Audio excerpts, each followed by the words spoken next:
Finding a deal is easy.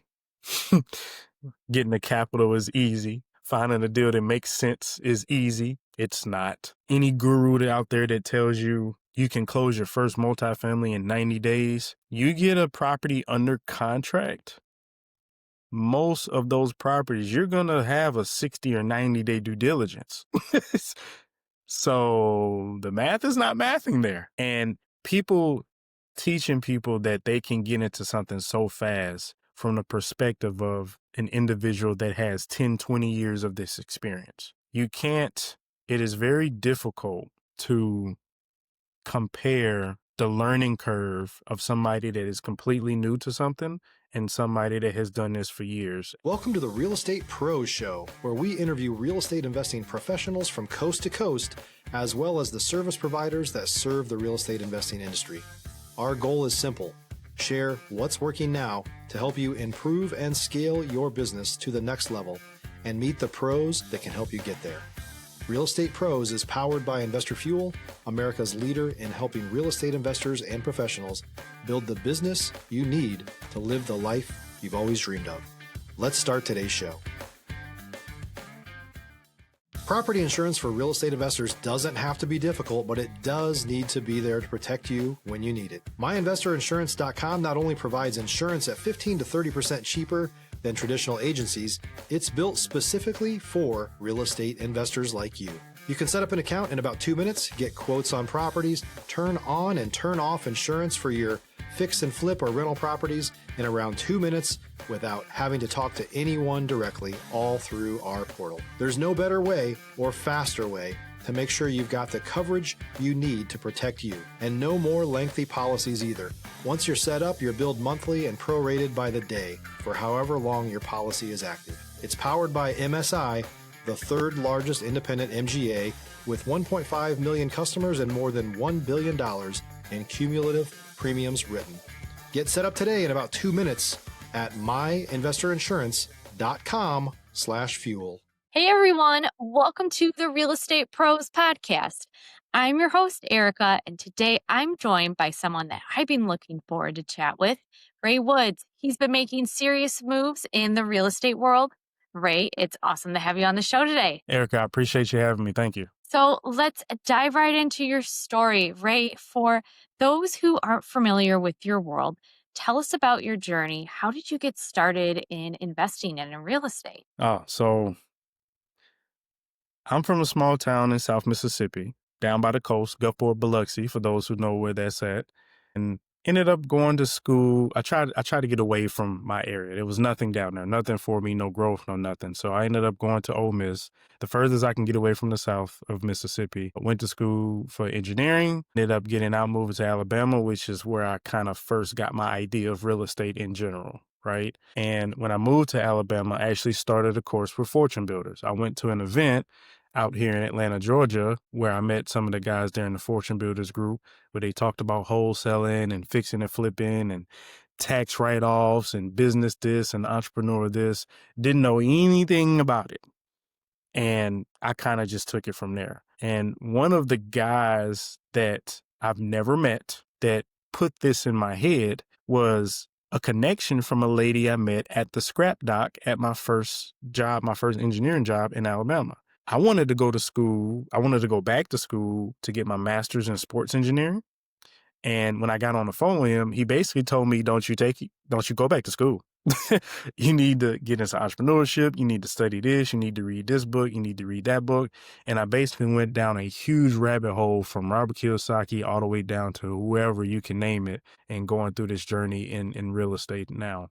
The fast forward that journey to today, what markets are you operating in? And, what kind of opportunities and challenges do you see there? Yeah, so the two markets that me and my team are focused in is the Atlanta market, so Atlanta and surrounding cities, as well as Pennsylvania market, so Pittsburgh, Lancaster, those different cities in Pennsylvania up there. So those are kind of the two things. The challenge that we see, because we primarily do focus on multifamily now, the challenge that we see in the Atlanta market is a lot of deals do not make sense financially. They don't make sense. They don't meet the requirements to get a loan, a long-term loan from the banks. So we made that transition over to a different market to see what if those properties will make more sense over in Pennsylvania. As far as opportunities, those same properties that don't make sense end up being the same properties that get foreclosed on. I've underwritten well over 300 properties,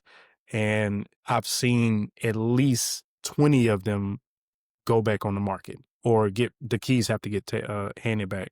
And so that's an opportunity to grab onto those properties because they're going to be cheap. Yeah, absolutely. Stop living on an island and join the #1 mastermind in America for professional real estate investors. Investor Fuel is a community of hundreds of the nation's top investors working together to build stronger businesses and better lives. In addition to the amazing community of real estate investors acting as a board of advisors for one another, Investor Fuel members have access to 100% funding on purchase and repairs for our members only, a health insurance program, and benefits and discounts that more than pays for the membership of most of our members, meaning it's actually costing you money to not be a member of Investor Fuel.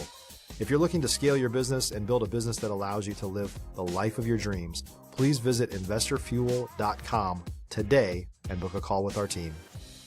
For you, what's your process like for finding a good deal? So the first thing, if I want to put heavy quotes on good deal, is building relationships is key, because when you build relationships, you're going to get the deals that don't come to the market. When you get the deals that don't come to the market, you have obviously a big head start on finding something that is going to make more sense. You can negotiate with the seller a lot more. You can have a better understanding before realtors or agents that don't know what the hell they're doing is getting these properties and they're trying to mark it up for this high price, knowing it's not going to sell, or they're trying to find a dummy that's going to buy it when they know it financially doesn't make sense. So, building relationship is key. You want to try to go after deals that is not easily accessible to everybody. And the biggest thing people don't want to do is go make and build relationships. Some people don't like talking to people. Some people like being inside. Some people want to sit at the computer and try to look for deals. And you can start with that to kind of learn. But once you go deeper into it, you realize that, man, I'm just spinning my wheels here.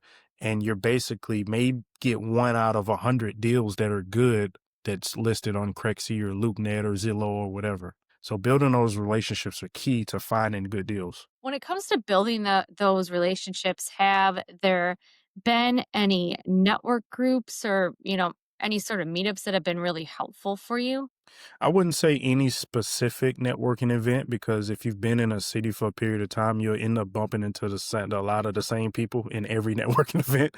So because they go to every single networking event, what I would say is, if you could find somebody that is pretty heavy in that market and doing well in that market and can prove that, and they're hosting events, this is where the higher quality of people are going to go to these different events. You're going to have a section of higher quality people, and then you're going to have a section of the newbies that see this guy that's big and has a lot of money, and they're new.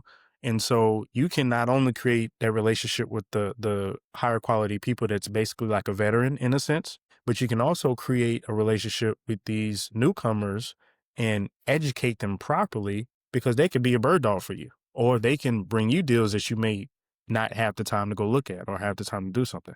So, finding somebody that's good in the market. And then, again, the simple thing is always, you can Google something, Google networking events in my area, and just try different things. But you want to make sure when you go to these networking events that it's actually going to be worth your time. You don't want to just bombard yourself with networking events and you really get nothing from it, because you're going to meet a lot of people and you have to learn how to filter out through who's going to be really beneficial. And you're not going to work with everybody. It's no bad blood. You're just not going to work with everybody. I know that you do a lot of multifamily. For our listeners here, what would you say is a common misconception for those who are looking to get into the multifamily space? Finding a deal is easy.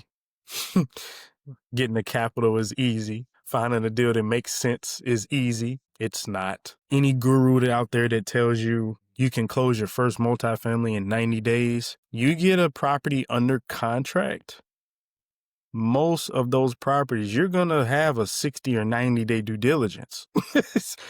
So the math is not mathing there. And people teaching people that they can get into something so fast from the perspective of an individual that has 10, 20 years of this experience. You can't, it is very difficult to compare the learning curve of somebody that is completely new to something and somebody that has done this for years. And the individuals, the gurus that have done this for years act like they can compress this information and somebody can pick it up in just a little bit. It does not work like that.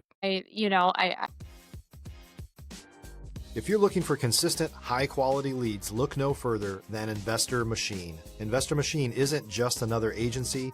It's the most sophisticated, data-driven lead generation company on the planet for real estate investors, and serves the role of being not just a lead generator for your business, but a marketing partner that is helping you achieve your goals along the way.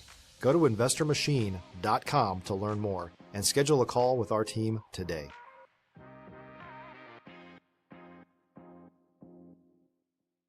I've seen a lot of advice out there where, they're telling people to quit their job in that. So, on the flip side of that, Ray, what do you feel like is the balance there? When should people take the leap? What kind of plan should they have? Yeah, so I recommend people, and I tell people all this because a lot of people see what I do and they want to start investing. They want to, I want to buy property, I want to do this, but they're not financially ready to do any of that, which is kind of what I talk about in my finance coaching program. And they don't have their finances in their household in order, but they're excited to do the business, which is great. They got the good fire, right?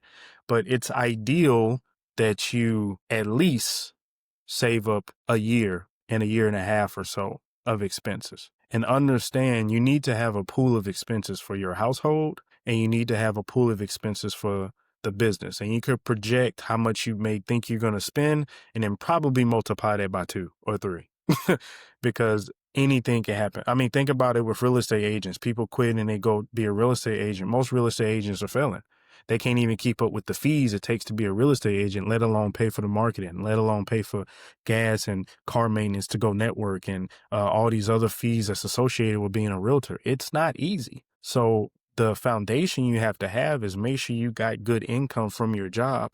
And honestly, until you start making at least 1.5 times the income from your side hustle to pay for your expenses, you really shouldn't leave. And then even then, make sure you got savings stacked up from your job.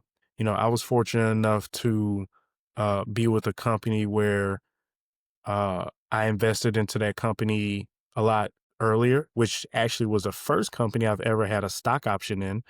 And that has been carrying a lot of what's going on in the real estate world, right? And people should capitalize on things like their stock option. They should capitalize on cashback life insurance. They should capitalize on all of these different things that's going to help carry them.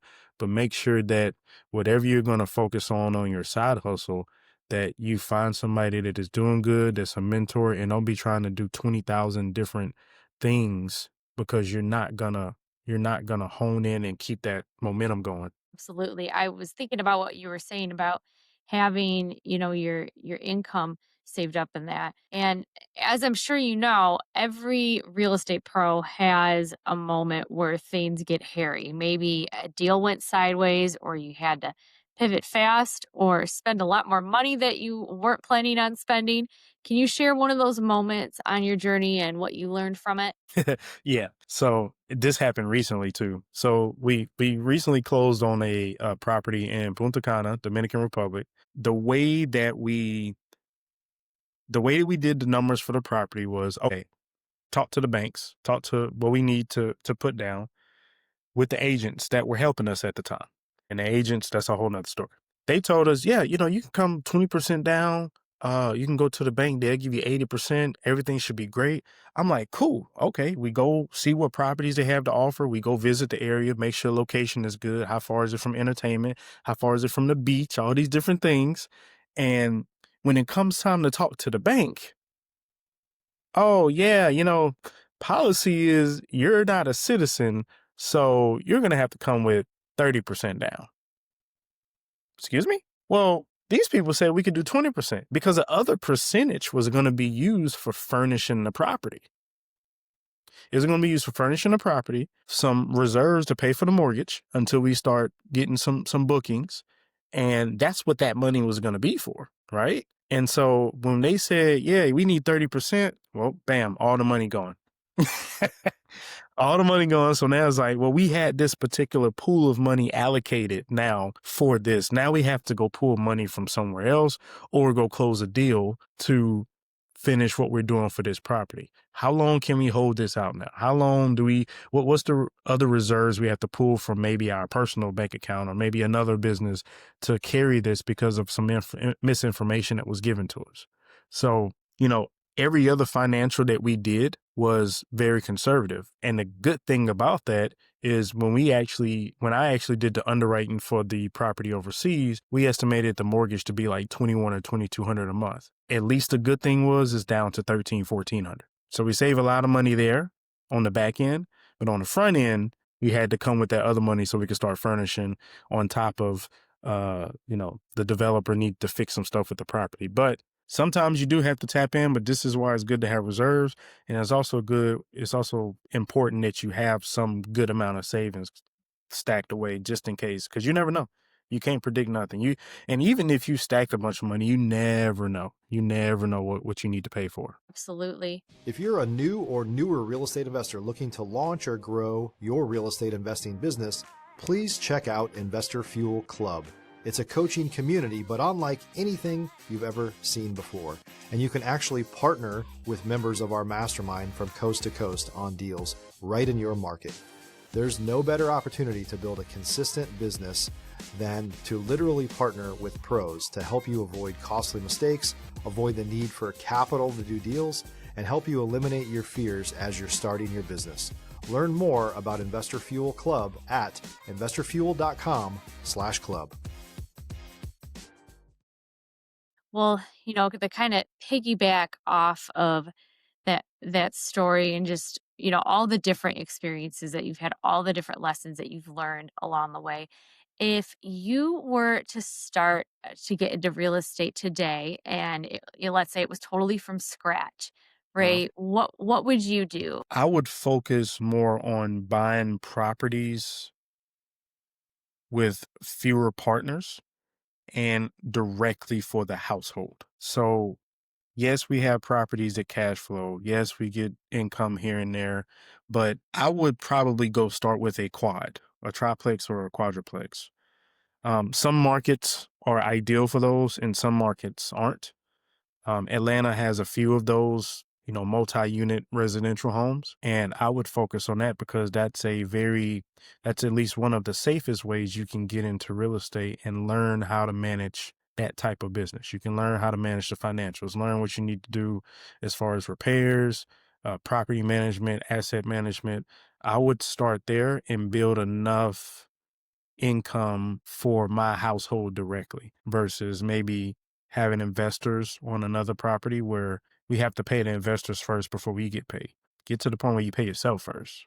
A lot of sense. Well, Ray, with all that you've done so far in investing in real estate, what's next on the horizon for you? What are you looking to scale? What kind of vision do you have? Yeah, so right now we're a co-GP on 186 unit in Phoenix. We have a 32 unit townhome development that's going on here in Atlanta, and we're just looking to acquire more multifamily units in the Pennsylvania market. Um, my team actually just got access to some more leads, and we're going to be going through those, and we want to make it to where our team on the multifamily side, we can get to the point where we paying ourselves, 6, 7 figures or so. And 6 figures is a small start. I would say 5 figures to be like, okay, we got some momentum here, and then 6 figures and 7 figures. We're not looking to have no 10,000 units, 20,000 units. We're looking to just get enough units to where me and my other 4 partners can sustain our lifestyle and live without having to worry about money. and enjoy the fruits of our labor. And then educate people along the way, educate individuals, and then any individuals that want to invest for that cash flow, then that's what we're here for too, because we're all about education and making sure that we do right by individuals that do put our money with us. So, that's kind of what we're doing, kind of scaling up in the multifamily side. Another small thing me and my partner here in Atlanta are looking for are laundromats. We're looking to purchase some laundromats because just the real estate market in Atlanta is very shaky. And so laundromats is on more of the side of the recession-proof side to get something to start holding long term and cash flowing from that. That's exciting. What steps are you taking right now to make sure that you hit that growth target? So I actually work with David Monroe, CCIM. I'm not sure if you're familiar with him. So I work pretty close with David. And he's a wealth of knowledge. He sticks to principles, fundamentals, has a good moral compass, and following his instruction from his expertise, been in the business for over 15 years, to make sure we analyze and underwrite these deals properly so we don't put ourselves in a hole. Because if you put yourself in a hole, now that's going to just stop you from really buying more properties and scaling like you need to. You don't need to buy properties fast. That's the biggest mistake these investors did. They was closing. I would look on the internet and you can just see anybody closing multiple multifamily deals, like multiple in a row. And I said, man, either they really got good connection with good deals or something else going on. Well, that bridge debt came into play. That's how they was closing stuff so fast. And now they got to turn them keys back over. So just sticking to the principles, sticking to the fundamentals to make sure we get something that's sound, because we're holding long term. We're not flipping multifamily. We're not fixing it, selling it 5 years, 7 years. This is 20 years, 30 years plus that we're looking to hold this to continue that generational wealth. And making sure that the team that I'm working with, we have the same values, we have the same goal, our goals aligned. And because when we have that clarity between each other, then reaching that goal is just a lot easier. And that's pretty big when you're dealing with other partners, is making sure y'all on the same page.